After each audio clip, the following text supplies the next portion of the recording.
تعالوا وريني كده. بص الموضوع، الله. بص كده، في الفطار، في الغداء، في العشاء، الفلافل السوري على اصولها.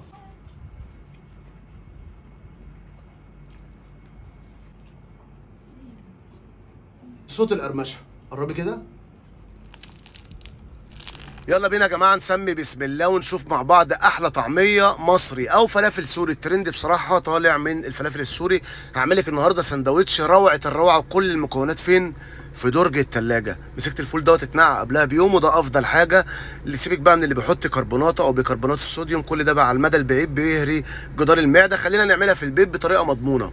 حطيت الكزبره الخضراء مغسوله ومفرومه كويس مع الكرات، معايا كمان بصلايه حلوه، كل ده في الكبه يتفرم فرمه محترمه. خدي بالك انا هخليكي تعمليها باحترافيه جامده جدا، هديك اسرار حلوه قوي كمان هتعمليها يكون طعمها حلو، وسندوتشات روعه الروعه تتاكل في الفطار، في الغداء، في العشاء، حاجه جميله. وكمان مش بتشرب زيت او حاجه. عندي هنا اتفرمت زي ما انتم شايفين، لسه الفرم خشن شويه. هحط هنا معلقه من الكزبره والكمون، وكمان معلقه من الملح، كل دوت على الفرمه بتاعتنا، بس في نص المرحله، يعني في نص مرحله الضرب. بعد كده نضرب كويس لغايه ما الخليط معانا يبقى بالقوام دوت زي ما احنا شايفين، بوريه بدون اي اضافات، بدون اضافه ميه، بدون اضافه فينو. طبعا في المحلات الا من رحم ربي طبعا بيحطوا مكونات غريبه عشان خاطر يكتروا الكميات وكده. هقلب الكلام ده كله كده بايديا واخدم عليه بايدي كويس لحد ما يتلف معايا لفه محترمه زي ما احنا شايفين كده، واحده واحده معايا. حلو الكلام. البس الجلافز وبعد كده نقلب كده تقليبه بحيث ان انا اتاكد ان مفيش اي حصى من الفول او حاجه موجوده.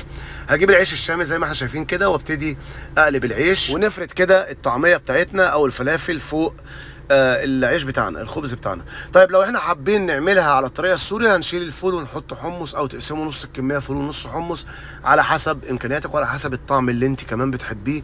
انا بصراحه بحبها بالفول المصري بتاعنا. بفرد كده زي ما احنا شايفين، في حته كزبره شلتها ماشي مفيش مشكله. نفردها تكون طبقه خفيفه جدا وشويه السمسم. ايه الطريقه الجديده ديت بقى؟ بص الموضوع، عندي طاسه تكون طاسه تيفال او طاسه الكريب او طاسه ما تكونش بيلزق فيها الحاجه. هنزل كده بالطعميه، بالوش اللي فيه الطعميه، على شويه زيت زيتون لحد ما تبقى معايا كريسبي وجميله. بصوا كده الموضوع، لا لسه شويه. نسيبها كده لغايه ما تتحمص معانا. نقطع شويه خضار حلوين، عندي الطماطم، عندي كمان شويه خيار مخلل نفرمهم كده او نقطعهم جوليان، عندك لفت ماشي الكلام، عندك خس، اي خضار انت حباه في السندوتش بتاعك. انا هكتفي بصراحه بالطماطم والخيار. ده الدرجه اللي انا محتاجها. بعد كده ابتدي اضيف الخضار بتاعي. خلي بالكم يا جماعه انا هعمل سندوتشات غير الخضار كمان، هضيف شويه جبن كده. السندوتشات ديت روعه الروعه، قرمشه الطعميه مع العيش بتاعنا.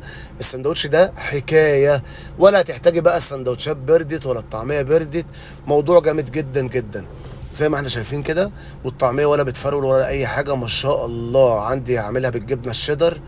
عندي الشيدر ديت انا عاملها في البيت برضو، ان شاء الله ابقى انزل لكم طريقه الجبنه الشيدر. بص الموضوع، دلعي بقى السندوتشات هنا بالجبنه الموتزاريلا او الجبنه الشلل. حاجه كده روعه الروعه، سندوتشات سهله خفيفه طعمها جميل كمان. صدقوني احلى من السندوتشات بتاعه المطاعم بمليون مره، وطريقتها سهله جدا. حتى لو احنا اول مره هنعملها في البيت، هنعملها بنفس الطريقه تطلع معاكم ناجحه مليون الميه. بص بص الاسترتش بتاع الجبنه، ايه الجمال ده! صدقيني هتدمنيه، مش هتبطلي تعملي السندوتشات ديت كل يوم. روعه الروعه يا جماعه بجد. بص الموضوع، هضيف هنا برضو طماطم مع الخيار المخلل. عملت شويه سندوتشات كده حلوين تكفي العيله وعيله العيله، ووزعها على الجيران وعلى حبايبك. طعميه اولا اقتصاديه جدا. ده السندوتش بتاعي انا بقى لازم ادلع المسائل. بصوا هنا الشيدر مع الجبنه الشلل، يا سلام على الدلع. لازم اخدم على السندوتش بتاعي. وحط يا معلم بقى كده ونقدم مع بعض ونشوف الدلع كله. شويه جزر، شويه خيار مخلل. على فكره الخيار ده نوع نضيف جدا جدا، اتمنى فعلا تجيبوه، وارخص بكتير من الشركات التانية. الله على الدلع. بص الاسترتش، الصوره بتتكلم عن نفسها. بص كده، ايه الكلام الجامد ده! ولا فراخ ولا لحمه ولا سمك، هو ده الاكل اللي ياكل من الاخر. بصوا الكلام سوري بيتكلم مصري. اتمنى تجربوا الوصفه، وان شاء الله اشوفكم في فيديو جديد. السلام عليكم.